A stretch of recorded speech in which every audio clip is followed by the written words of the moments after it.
zvakaitikawo makuhwa akafamba I think pangunzi nhumba isi yako chichi munhu obva aramba. Okay. Yeah, I think ndo zvakaitika ipa. All right.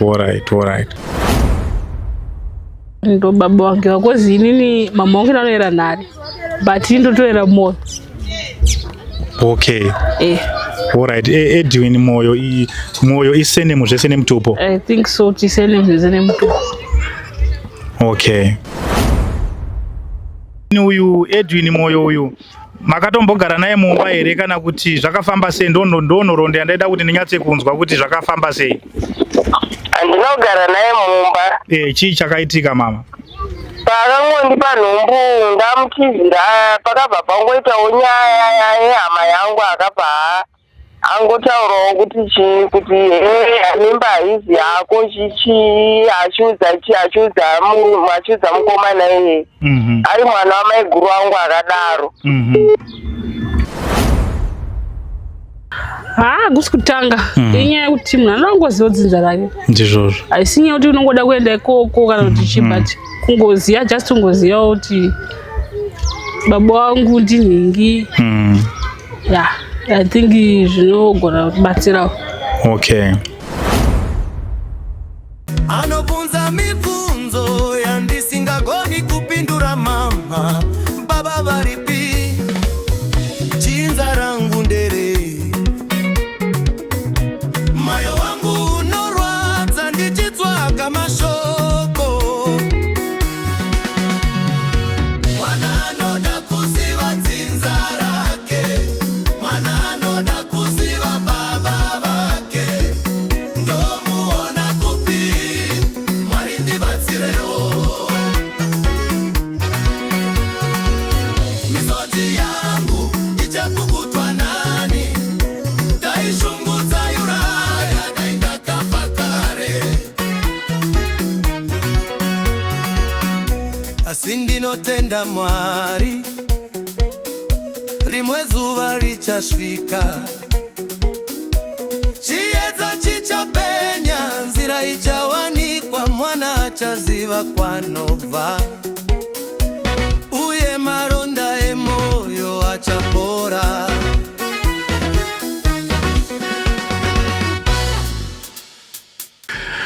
Right, muri yeZimbabwe makadiko kumatima nenyika kwese kwamuri zita. Ndinonzi DJ T1 atiri pano pa Teachkach MTV apo patinobata nyaya dzakasiyana dzinoitika mumatunhu atigere pamwechete neakatikomberedza. So ndiri kutora mukana uno nekuramba ndichikutendai pane chirongwa chedu mwana anoda kuziva dzinza rake. Muri kutitsigira zvemhando yepamusoro. So kurudziro yangu kune uyo ari kuziva kuti ane munhu aakashaya, ndinokumbirisa kuti rambai muchiona chirongwa chino, zvichida unogona kusangana nehama yako. Kune uyo ari kudawo kutsvaga hama yake, platform inoi yakasununguka kuti munge muchiishandisa pakutsvaga hama dzenyu. Saka so thank you very much, ndinokutendai. Asi musakanganwe kufollowa YouTube channel yedu, musakanganwe kusubscribe Facebook page yedu, musakanganwe kufollowa ku TikTok tiriko zvakare. So chikumbiro chedu chenge chiri chekuti kana kuchinge kuine masponza anogona kutibatsirawo pachirongwa chatiri kufamba nacho, makasununguka kutibatsira. Chinongotiremera panyaya iyi inyaya yetransport, kunyanya kufamba tichienda kuti chimhanya tichikwira nekudzika. Saka so thank you very much muri yeZimbabwe, ndinokutendai. Rambai muchititsigira nekutipa mazano. Tikauya nenyaya ndimi vanhu wacho, ndimi munotiudza ku comment section kuti nyaya iyi toibatsirana sei tiri pamwe chete. Saka so thank you very much muri yeZimbabwe, tinokudai. Rambai muchititsigira mazvita. Right, muri yeZimbabwe makadiko kumatima nenyika kwese kwamuri zita. Ndinonzi DJ T1 tiri pano pa Teachkach MTV apo patinobata nyaya dzakasiyana dzinoitika mumatunhu atigere pamwechete neakatikomberedza.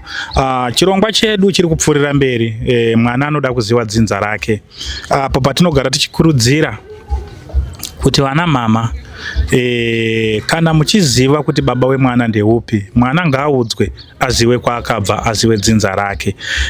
Tichitora zvakare mukana wekukutendai kuna avo vatinenge tichishanda navo vari kutipa mainformation vachitiudza kuti zvinhu zviri kufamba sei, zvinhu zvakadai, endai pakati. Izvozvo zvega zvinotiratidza kuti isisu sevana veZimbabwe tiri kufamba tese tiri pamwe chete. Mwana kudzinza rekwake, mwana ngaazive dzinza rake.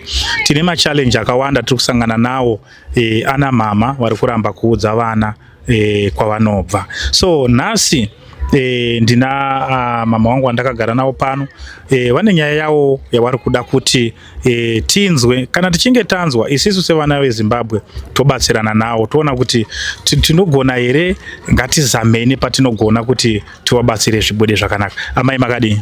Tiri kwezi makadiwo. Tinofara hedu. So zita renyu munonzani mimi? Zita rangu ndonzi Kuda Kwashe Madimutsa. Kuda Kwashe Madimutsa. Alright. So muri kuda kutsvaga mai kana baba? Tatsvaga baba. Okay. Alright. Chimbondiudzaiwo nhoroondo yacho yababa kuti baba zviri kunzi makaparadzana nawo sei? Baba vakaparadzana namai mushure mekunge mai vachinge vatakura pamuviri. Vatadza kuwirirana vachigara kuTafara. Muharare munomu. Muharare munomu. Baba vainzi vaita zvekuweza. Okay. Waiweza chii? Matombo, migoti, mipini? I think asi vaingonzi waita zvekuweza. Asi vaingonzi vaita zvekuweza. Okay. Vachigara kuTafara ikoko. Asi mushure mekunge mai vatakura nhumbu, baba vanonzi vakazotadza kuwirirana here, ndokuzosiyana kwakaita. Okay. Hanzi baba wainzani zita rawo? Baba sekutaura kwavo anonzi Edwin Moyo. Edwin Moyo. Edwin Moyo. Okay. Vachibva kuMasvingo Zvishavani. Kumasvingo Zvishavani. Alright. Saka mama vachitsanangura vachikuudzai mimi, waingoita zvekufambidzana nababa here kana kuti wakatombogara wese semukadzi nemurume? Ipapo ina handizozivi, vanongotaura kuti baba wako anonzi Edwin Moyo. Takangoparadzanawo through nekuda kwenhumbu. Okay. Saka havatarizvawo nhoroondo yakawanda. Alright. Imimi muchizvitarisa ngei mama wasiri ngadi kunyatsa kutaura nhoroondo yakawanda? Mane makore mangani osvika izvozvo? Ane 26 years. 26. Makatoroorwa? Tone vana 2. Okay. Alright. Saka ngei mama wasingadi kunyanya kukuudzai nhoroondo yacho kuti zvakamira sei? Sekutaura kwavo vanoti nyambe ino makuhwa akaitika. Ivo mama wangu aigara nemunin'ina wavo kuTafara ikoko. Saka meno makuhwa akaitikawo kuti vazonetsana. Makuhwa ekuti chii? Aiwa, taurai kabhozi. Vanongoti pane zvakaitikawo makuhwa akafamba, I think pangunzi nhumbu haisi yako, chichi munhu obva aramba. Okay. I think ndo zvakaitika ipapo. Alright. Asi mimi muchitaurirwa namama vari kuti baba ndiwo baba wenyu iwawo? Ndo baba wangu wakozi inini mama wangu ndanoera nhare but indotoera moyo. Okay. Alright. Edwin Moyo isenemu zvese nemutupo? I think so, tisenemu zvese nemutupo. Okay. Saka imimi mama vachikutaurirai kuti ndomamirira zvakaita, makakura namama here kana kuti makakura muchichengetwa naSamuel? Takakura nichengetwa namama wangu. Ikazombogarana nasekuru hanzvadzi dzavo, but ingori mumaoko mavo. Mumaoko manasekuru? Manasekuru. Senemu yandoshandisa ini ndeyekwanasekuru ikwana mama wangu. Okay. Saka chitupa makatotora nesenemu yekwanasekuru? Okay. Alright. Saka kuti mimi chichi chazokupai pfungwa dzekuti mutange kutsvaga baba wenyu? Hakusi kutanga. Inyaya yekuti munhu anongoziva dzinza rake. Ndizvozvo. Haisi nyaya yekuti unongoda kuenda ikoko kana kuti chii, but kungoziva, just kungoziva kuti baba wangu ndinhingi. I think zvinogona kutibatsirawo. Okay.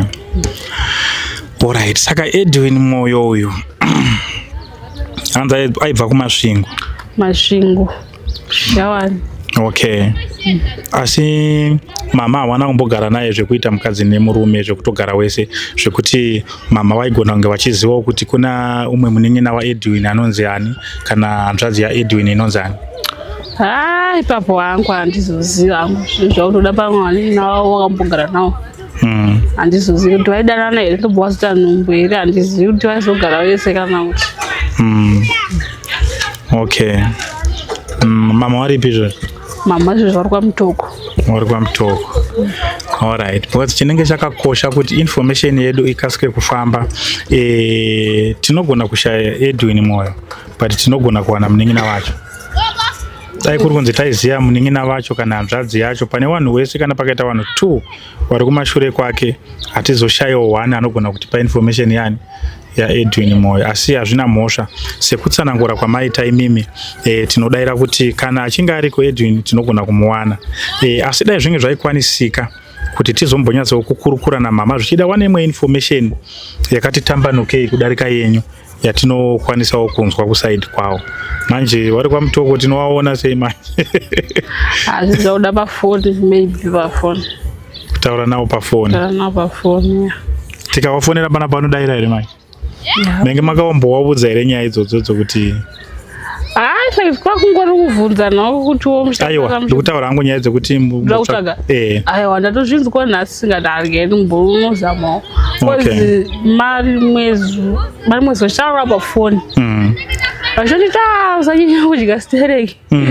Miro wako unosimbisa kati handibodya bari miro ndowakaenda wakangosimba ndozvo zvakaita baba wako. Okay. Saka chirati pamwe.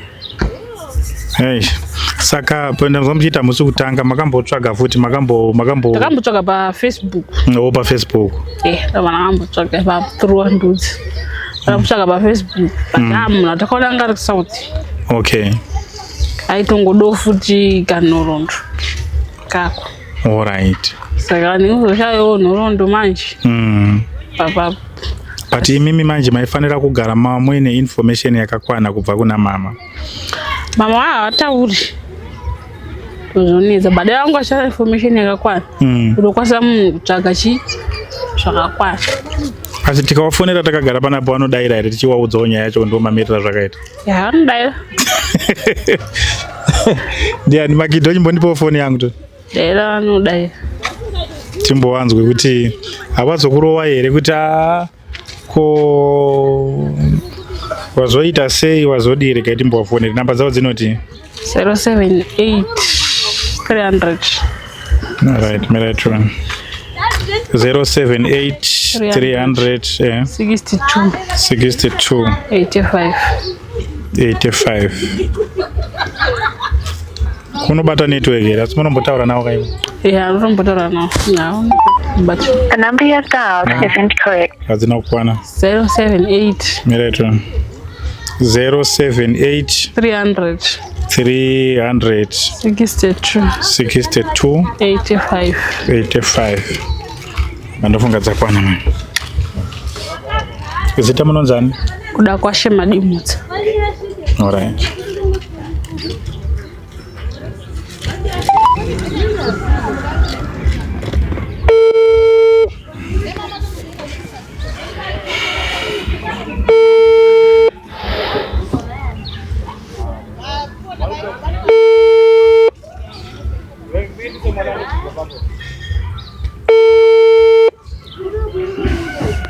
Hello. Yes mama, makadiko? Ndipangu makadiwo. Tiri nani kuri seko kwaMutoko? KwaMutoko kuri nani? Alright, muri kutaura naDJT1 wekuTichkach Media.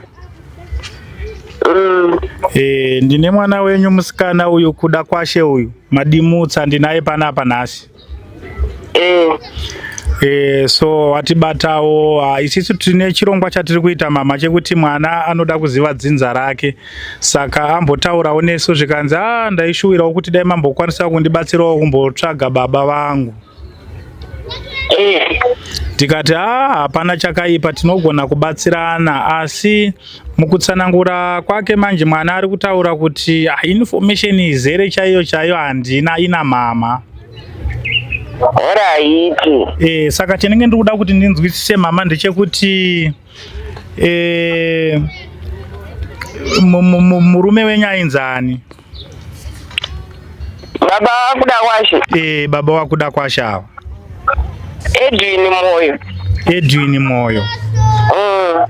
Alright. Edwin Moyo mama makadanana naye gore ripi muchizoita nhumbu yakudai?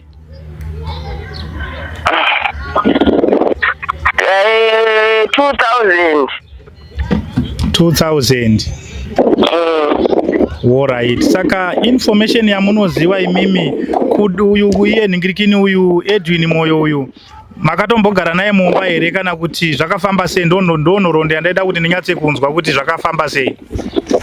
Andinogara naye mumba. Chii chakaitika mama? Pakangondipa nhumbu ndamutizira pakabva pangoitawo nyaya yehama yangu akabva angotaurawo kuti mimba haizi yako chichi achiudza mukomana iye ari mwana wamai guru wangu akadaro. Saka iye achibva atongotiwo saka haizi vangotozvidayirawo saizvozvo bvatosiya. Saka kubva ipapo handinazombopfira ndaonana naye. Apa ndakazodzoka kwaMutoko akazombozama kutaura nemunin'ina wangu aishanda kuchishawasha uko. Angari atisi panhingirikinapo inonzi chiko kakoleji kari kuchishawasha uko. Okay. Aite ipapo? Angari atisi ipapo. Okay. Saka ndokuenda kwawakazoita? Patazotongosiyana ipapo akazotomboza munin'ina wangu achiti ndoda kuona picha yemwana wangu chichi. Ndikatombotumira kadhi ndikapa munin'ina wangu achida kuona mwana wake. Akariona here kadhi racho remwana? Akariona. Alright. Makagumisira kucommunicate naye gore ripi? Ndirini ipapo? Ndinozopfira ndakakomunicata naye. Ko iwo munin'ina wenyu waicommunicata nawo awa wakazoita sei?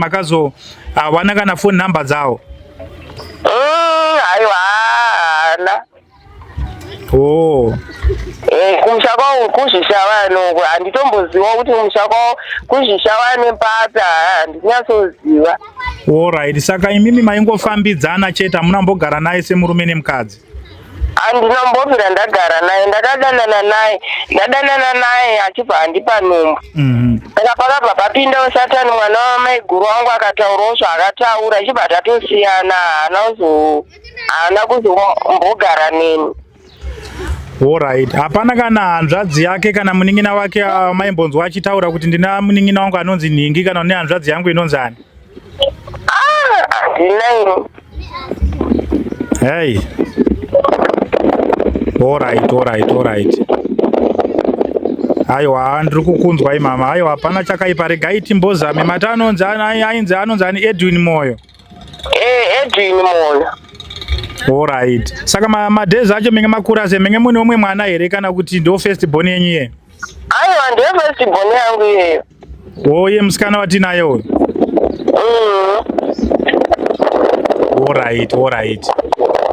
Ati mimi muri kupi pacho? Isusu tiri kuHarare, tiri weTichkach Media. Alright. Tinotenda. Regai timbozame kufambisa information iyoyi zvichida pamwe tinogona kumuona. Asi mwana akambokuudzaiwo here kuti dai ndenge ndakwanisa kuonawo baba wangu? Akambozvitaura but ndakatombomuudza ndikati inini handichazivi nekwavari. Ndakambozama zvangu kuda kuzvitsvaga pamaFacebook. Munhu wandaiona chanonzi Edwin Moyo ndikabvunza akati handichiri ndini. Okay. Plus neface yake ndakaona kuti hazitori ndini. Alright. Saka mama panguva yacho iyoyo pamaidanana naEdwin uyu hapana umwe here wamaidanana naye anogona kunge pakavhiringika ipapa? Aiwa hapana. Ko wamainzi uyu muri kudanana naye ndeupi? Upi? Iye ainzi nehama dzenyu, nhumbu haisi yako Edwin, ndiye uyu? Wanga kungotaurawo kwegodo because mwana iye akatofanana nababa vake. Okay. Woti chitomutarisa ndi baba wake chaiyo? Baba wake chaiyo. Alright mama, ndinotenda. Saka regai timboshandise information yamatipa iyoyi. Alright, zvakanaka imaita basa. Alright mama, ndatenda hangu mazvita. Alright. Okay.